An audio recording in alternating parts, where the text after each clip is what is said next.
Supply medical facilities face a significant financial burden as they strive to keep their operations running smoothly. This includes the daily expense of fueling generators and other backup power sources, pushing these facilities beyond their usual monthly budgets. In a report by Citi News' Adjoa Tinkrama Domina, part of a series on the ongoing power supply challenges affecting industries and households, health facilities in the capital express a desperate need for relief from the severe financial strain.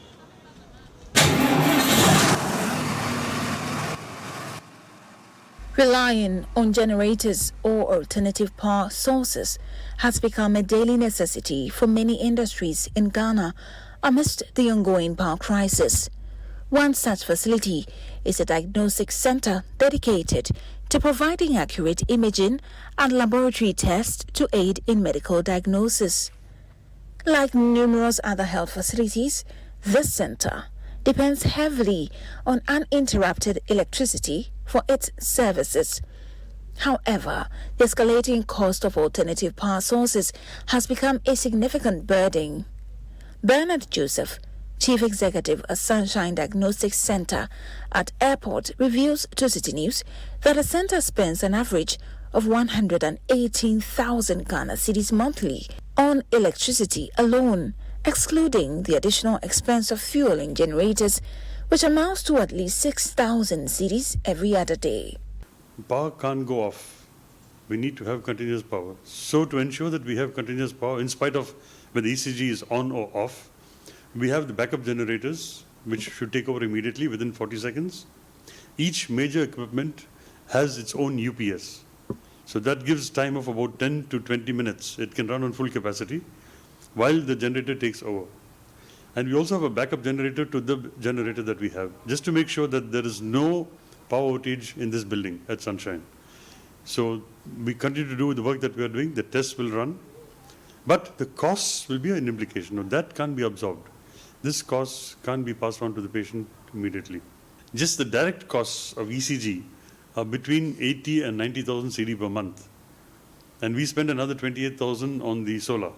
So roughly power consumption is 112 to 118,000 CD per month. Then if you run the generator for a long time, that works out to between 6 to 9,000 CD if the power is off for a long period of time. In the midst of a digital transformation in the healthcare sector, the reliance on a single database for medical records and patient history has brought significant advancements. However, power outages pose a formidable challenge to this innovation.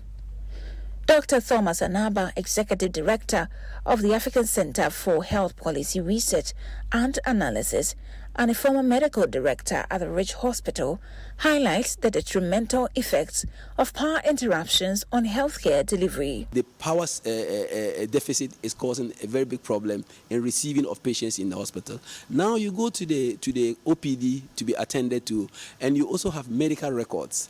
How is the doctor going to work? Make requests for laboratory, make requests for x-ray, make requests for CT scan, make requests for anything that he wants to do. He can't do it simply because there is no power. So there will be delays. Let's leave the OPDs, for instance, and talk about emergency. Emergency needs power to generate oxygen, to get defibrillators working, to get lifts working, and also to get doctors undergo minor surgeries and the rest because they need light. If you don't have power, how are you going to even run an ECG machine on a patient who has a heart attack because there's no power in the machine to detect a heart failure? How are you going to take samples to a laboratory for them to run tests to know that this person has this disease? Nurse Mercy Tofa shares her concerns about the impact of power outages on healthcare delivery, recounting a recent experience of lights going off during her shift.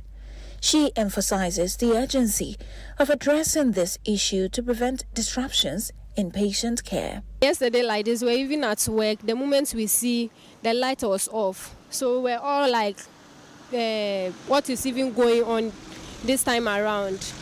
Because of that, please, you people should help us more. Maybe a patient is lying at labor ward, and maybe she's come to deliver, and maybe whilst the dozo comes, you don't know how you even do it. Then the patient will even go off.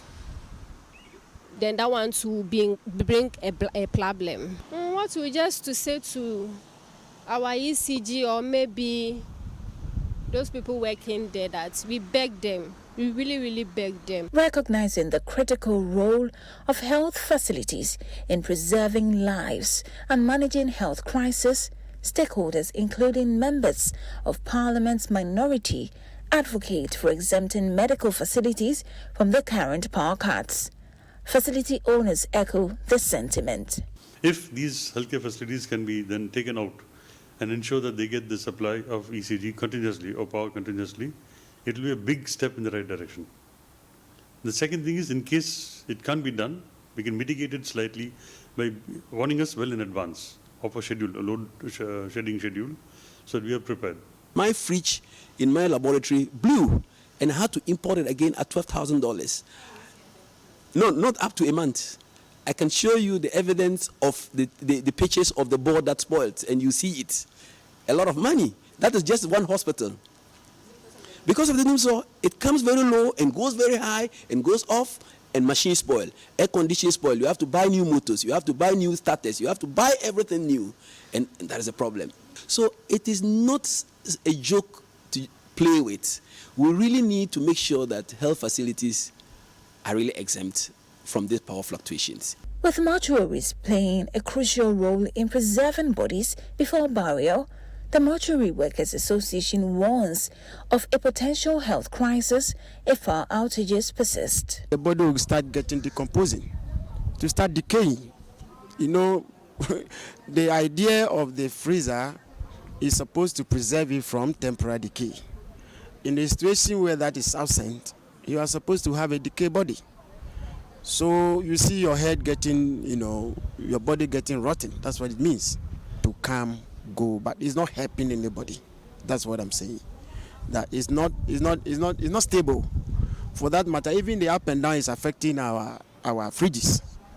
The machines will get out of, and you see off on motors again. We have serious crisis when it goes to that level. Power outages not only disrupt daily lives, but also contribute to increased stress and health problems among the population. Ghanaians share their experiences of how the ongoing power crisis affects their sleep and overall well-being. Because of doom, so I get home very tired and I have to sleep in heat, and this has brought me heat rashes, and I have to go for medication, which is expensive too. So right now this doom so is affecting me very, very, very well. Doom so no affect you because bedroom light no be I didn't say be about and san no about dance and when you fresh heavy. And I about so around no and one kitten na one e be cry nye what do you call it, mosquitoes. There were some pets and where be am nam from. Nancy akra me die, I'm sorry na one san kitten be. Ghana's worsening energy crisis has led to widespread load shedding, severely impacting various sectors of the economy. Now, stakeholders in the health sector are calling on the government to exempt health facilities from the current frequent power cuts to safeguard healthcare delivery. Reporting for Citi News, I am Ajua Tenkrama Domina.